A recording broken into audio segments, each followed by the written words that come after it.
Hello, I'm Carl Seidel, part of this People's View, and today I want to introduce Representative Kevin Scully. Kevin is now going to take over the head of the People's View, and he'll be we'll be talking today about some of the stuff that he's doing as a representative representing Ward 6 here in Nashua. Kevin will talk about some of the legislation. And this station is also part of the Nashua Republican City Committee, and it is something that we are doing to let the people know what's going on up there in Concord. And if you want to find out more about it, come and join it. We have a new group of administrators that who are setting up a good program, and they're looking for more members to expand and cover Concord's work a little bit more completely. So if you're interested, go to NashuaGOP.org on your TV, and go to get the Nashua website.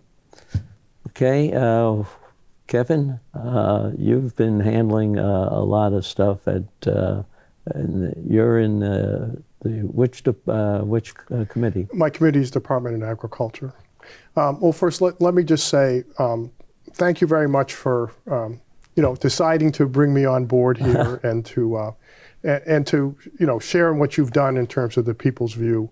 I think that you've created something amazing in terms of getting information out to the public that they wouldn't never have access to except for what you've done. I mean, over the years, you've had some pretty important people come roll through here and interviewed. Yeah. I think, what is it?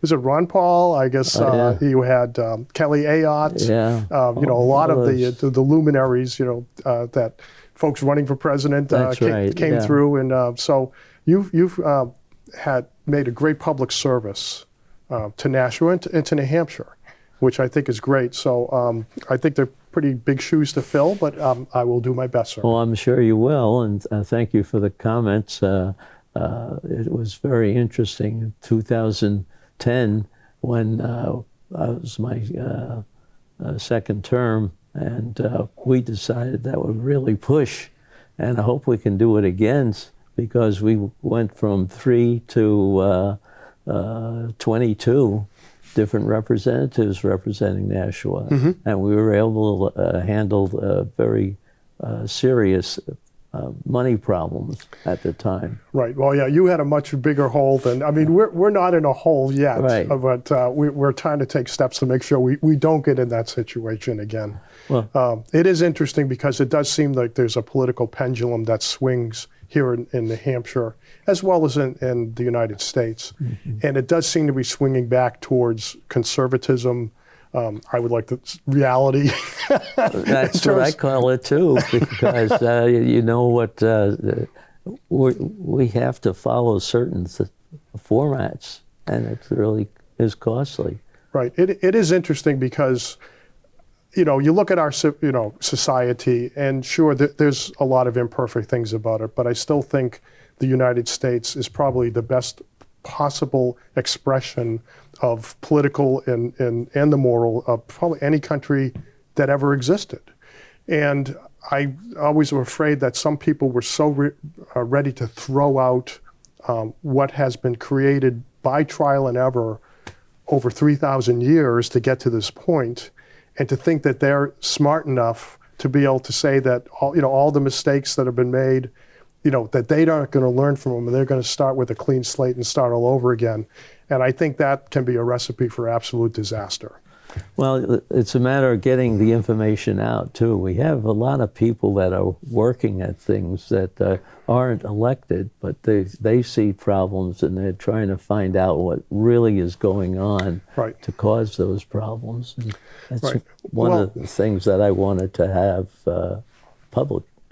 Without a newspaper, we have to use the TV. Right. It's a good way. If you get the right people and you ask the right questions, I think you can really get a lot of information out to folks so that they can make better and more informed decisions. Well, you're making a lot of informed decisions up there. And now you're throwing your part of it over into the Senate, and the Senate's throwing their part over to you. Right. So it is interesting. I will tell you, until you get up there and you actually serve as a state representative, you have no idea. It really is a different world, right? And a whole different way of doing things. And so you have these two bodies. And theoretically, they're both Republican controlled. They ought to be the best of pals, but I'm not sure it actually works that way. And so we start basically at the same time of the year, which is early January, and the Senate starts working on their bills, and the House starts working on their bills at the same time. The difference is there's 400 members of the House, and we usually, one of the great strengths of New Hampshire is the fact that any bill that's submitted by a legislator will be heard. It will get its day in court, so to speak. The bad news is every single bill is heard. So I think this year there was about 1,000 bills that came through. That's usually 1,000. There's some serial bill filers. I mean, there's some people up there putting in 15 different bills. My first term, I put in 3. Yeah. And even that was a lot, because if you want to try to get a bill passed, it really is a lot of work that's involved with doing that. I mean, because, trying to get it passed in the House is just step one. Then you have to go and try to get it passed in the Senate. But the way it works right now, so we've heard all of our bills, and we had our marathon sessions where all of the bills were heard. There's a large number of bills that are put on what's called the consent calendar. And those are bills that were found to be so non-controversial that both Democrats and Republicans all agreed it was either a good idea or they all agreed it was a bad idea. And those bills, which have been heard by the committee, were put on the consent calendar, and we just pass all of those or fail them with a single vote. So the last session we had, there were 60 bills that were on consent calendar. And then we heard 20 on the floor. Those were the contentious ones. So for folks who think there's nothing but fighting going on there, I would point to the fact that about 3/4 of the bills, both Democrats and Republicans agreed on. It was either a good idea or a bad idea. And those were taken care of quickly. It's the contentious ones that take a while. So now we've sent all of our bills up to the Senate, those poor senators, because there's only 24 of them, and there's a heck of a lot of our bills to be heard. And now their bills, April 10th was crossover day. Yeah. That means all of our bills have to go up to the Senate, and all the Senate bills come down to us. And now we're hearing the Senate bills in the House, and then we'll decide whether we agree with those or not, and we'll vote them up or down. How many bills are from the Senate? I can tell you in terms of my committee, we sent 31 bills up to the Senate. We only got 3 coming down. Oh. So we have a very light schedule here for the rest of this legislative session. As a matter of fact, we heard the bills last week, and we're going to vote on them as a committee next Tuesday. Oh. And we're going to be done as a committee for the rest of the legislative year. Oh, you're going to be there and watch all the other guys struggle through the balancing the budget. Some of those other ones, like education, and some of the judicial, and the budget committees, they have a much more heavy slate on their hands. I feel bad for them. Yeah. But so we, the big thing we do, of course, it's a 2-year legislative term. And in the big bills that we have to get passed in year 1 is basically the budget, House Bill 1 and House Bill 2. And so what happens, as I know you know, but I'll just explain it to the folks out there. The whole process starts with the governor. The governor creates her proposed, in this case her, Kelly Ayotte, her proposed budget, and she has a list of the legal requirements that have to be also passed in order to support that budget and how it's spent. And those are sent to the House. The House then takes them and then amends her bills and puts in what we believe has to happen.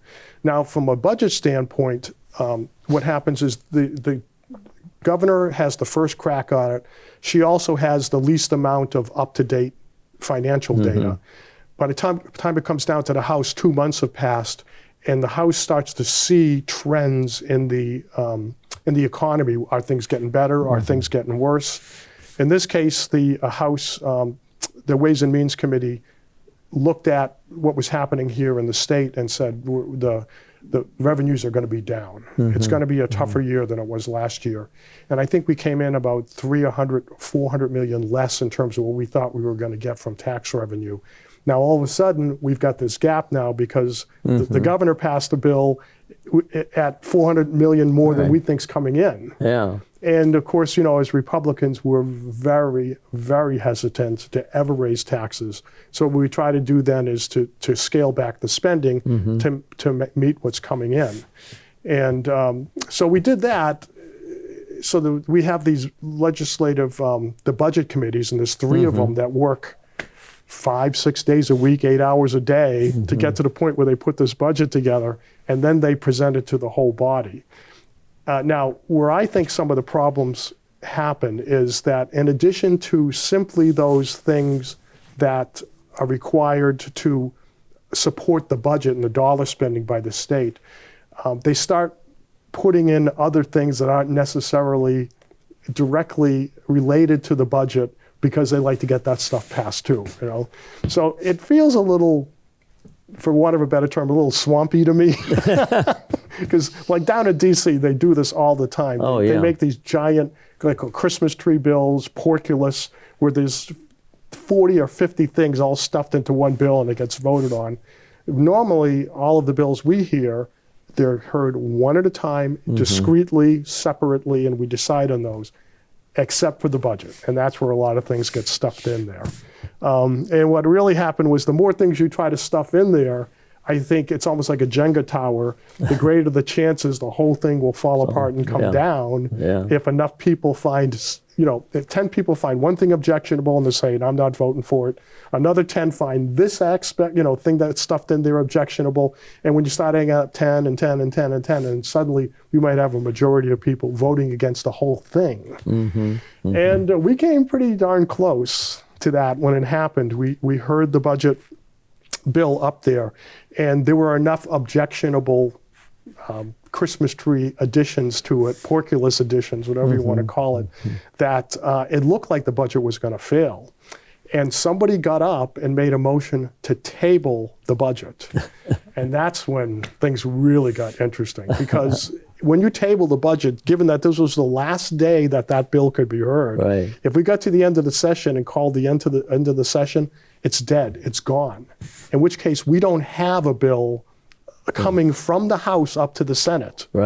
And that's not a good thing to happen at all. So it was pretty wild. I mean, I think I can talk about it a little bit without telling too much and showing too much of the dirty laundry. But the speaker called for a recess. So at that point, we had to clear the room. The Democrats have to go off to their own safe space. You know, we have ours, right, which is the House.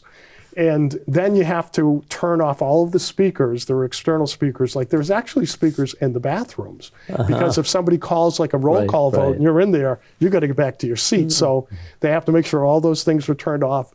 And then we had some very frank discussions among the caucus.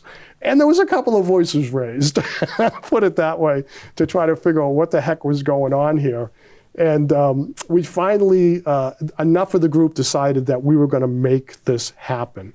And there were a lot of unhappy people, and honestly, I'm one of them. I mean, I think there were things taken out that shouldn't have been taken out. There were things that were put in that shouldn't have been put in. I'll give you one example. The state of New Hampshire spends, or had been spending, $14 million on advertising for some of our businesses, like, you know, and that's okay when you're flush with money, but when suddenly you don't have enough to cover all of the necessities, something's got to give. And the people were saying, yeah, but every dollar we spend here, we're getting 19 back in yeah. revenue. Yeah. And so, of course, I immediately ask, well, if it's really that good a deal, why aren't the business spending their own money? Because, if you tell me I can spend 10 and get, 300, Yeah. why wouldn't I be doing that all day? Yeah. So that was actually cut out of the spending because, again, we got $400 million shortfall from the governor's estimate that we have to Right. cut spending, where do you cut it? And so that got stuffed back in because enough people voted to do that. So things are getting put back in. But the short of it is we finally came to an agreement as a caucus that enough people would vote for this thing that it would pass.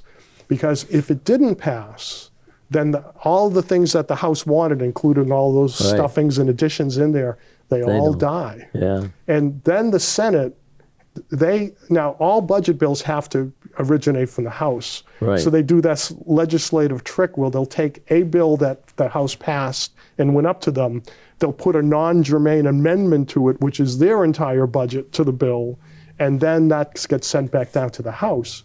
The trouble is that if that happens, the only things that can be discussed are the things in the Senate bill. So the House can't put anything back in after Right. that fact. So for that reason, it's very, very important that the House have a negotiating position. So so we had to get that bill passed, and we finally did, and it got sent back up to it's going up to the Senate now, and now the fun begins because the Senate will have their shot at it. We're hearing the governor is unhappy with some of the cuts we made, and I think she's pressuring the Senate to put them back in. The question is, where does that money come from? Right. Because what we've seen is that the revenues coming into the state have gone down. And in the second year of the 2-year session, the previous session, we've spent $250 million of our rainy day fund because there was not enough money coming in. So the rainy day fund, I think, was around $400 million. It's now down to $150 million. So something has to give. If you don't want to totally deplete your emergency funding, you got to cut the spending. And this is, we're at step one of this multi-step process to try to get this hammered out. Well, that rainy day fund has really been helpful over the years. Oh, it's hugely important. And our way of collecting more money so that we had excess left over after the year is finalized was nice because what we were doing was we were cutting taxes and getting more funds. Right. And it also really made a big difference in terms of the state's ability to borrow money. Right. Because when we could show that we had money in the bank, other people were very, they were ready to lend us money at very favorable rates. So when you start becoming, you're like looking like you can't control your own spending, all of a sudden the interest rates go up and that costs the state even more money. So I think we're on the right we've done the right things. We're moving forward. It was a little more excitement than I really was planning on.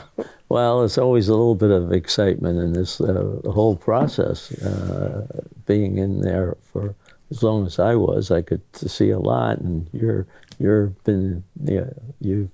in here before this year, so you know about it too. But what's happening to the federal government is really falling back on them because it's some of the funds there that they cut which affected our right, because when COVID happened, they started throwing money at the states, and we had, I think, still $80 million of their COVID money that we hadn't spent, and the federal government said, we'd like that back, please. And it is their money after all, I mean, so you can't really get too mad about that.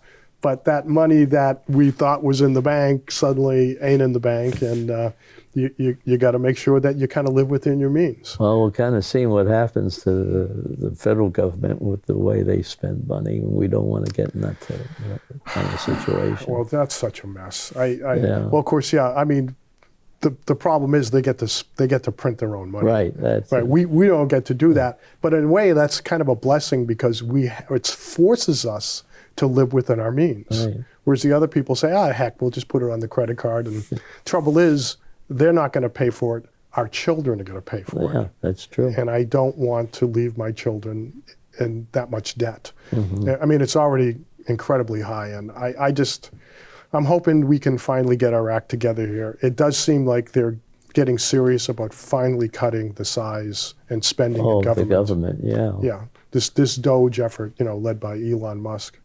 I mean, he's a very interesting guy too. I mean, what I find was so interesting was he was a hero of the left.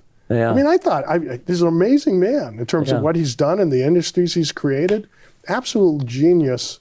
Wealth creator. I think he's absolutely wonderful. Running three and they big thought companies. So too. They thought so too until he started trying to cut some of the monies. And then suddenly he's not their favorite person anymore. Well, that's why he's a success, though. He has cut his three companies down to just what's needed. Oh yeah, I mean, my God, what he did with Twitter when he bought them. I think he laid off 80% of the staff. That's right. And they're still operating, and they're making money. They weren't making money before. Yeah. They're making money now. So he knows what he's doing. Serious. Too many people get a little bit lazy, especially when they were able to work from home.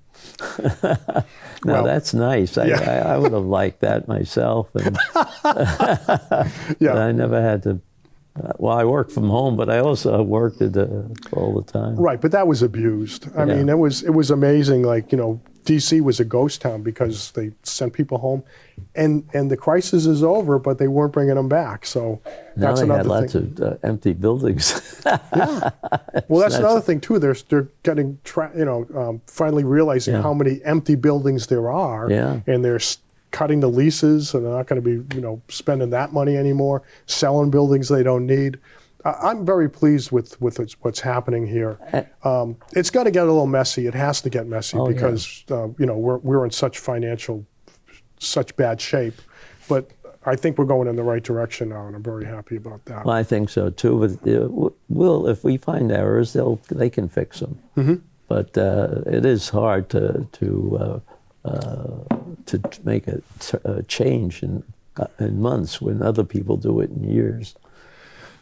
Right, and I mean the whole culture is just built around this excess spending, and all of a sudden when you find out, I'm sorry you're broke now, and you can't live that lifestyle anymore, and your habits have to profoundly change. As you can imagine, there's a lot of unhappy people now, but it's absolutely necessary. Well, how long do you think it'll take? Are we talking about at the federal level? Yeah, the federal level. I mean, I think he can get us on the right path in terms of getting to the point where we're actually running a budget surplus again. I think it's going to take 4 or 5 years. Really? I think it's going to, we're hoping. It's going to go down, though, gradually. Well, I think the rate of increase of the deficit is going to go down. Yeah. We're still going to be deficit spending, but we're going to be heading back towards, break even. And I hope at some point we'll actually be running a surplus so we can pay down the debt we have. Sure. It's going to be very tough to do. I'm hoping that Donald Trump sets everything in motion, and I think he is doing that. The real question is, will the American people bring on somebody who wants to continue that course of action? Mm-hmm. Very often what happens, and I think it happened even to the Republican Party back in 2010, when you were here, we ran up this huge deficit, and then you went in there and you had to make the hard decisions as to cutting the budget way back. Yeah. And I think the folks weren't happy. I mean, so like somebody had to come in, do the necessary dirty things to save the state from having an income tax. Thank you for doing that. I really appreciate it. But at the same time, the people were upset because of the things you had to do to make sure we didn't have an income tax. Yeah, well, that was Bill O'Brien. He listened to everybody who wanted more money, and he says, all right, where do we get it? Yeah. Don't talk to me until you can tell me where we're going to get the money. Can we take it from somebody else? Well, that's exactly it. I always thought Bill O'Brien was Trump before Trump came along. Well, he was a milder one. But yeah, he also paid the price. They went after him horribly because he was the guy who was leading the charge to bring us back to fiscal sanity. And again, we're New Hampshire's still in very good shape because of the things that you and everybody else did it back in 2010. And thank you. I guess we're trying to keep it that way. Well, I hope we have somebody that remembers that, because sometimes you wonder. Yeah, you do. I mean, it's very important that people have a sense of history in terms of where you get. It's kind of funny because I always thought history is like a river, and you kind of step into the river at the point where you come along. Right. But it's very important to understand like how the river got there. It is, and because that will help you decide which way the river should go. Well, going we'll forward. bring more of the representatives over here so that they can get a little bit of ammunition too and talk about it. Right. Well, again, I think one of the big issues, and you understood this very early on, was getting the message out to people. Right. It's very important that people hear both sides of an issue in order to decide where they really want to come down on. And from my perspective, the press has been far too long aligned with what I would call the leftist and the progressive agenda. And so only one side of the argument was getting out to the people. And again, you with the show, I think, was instrumental in starting to make sure the other side was heard. Well, I think you picked it up very well, and I'm sure we're going to see that. And our people here that are listening to us today should bring their friends and listen. And if you have any questions, call us at the Nashua City Republican Committee. Yeah, I think we've got a new, vibrant leadership there.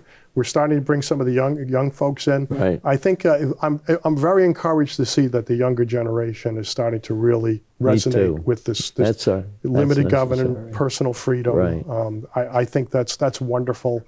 So I'm hopeful in that regard. Okay, well, we look forward to it.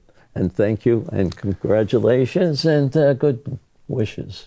Thank you very much, sir. Okay. Appreciate it.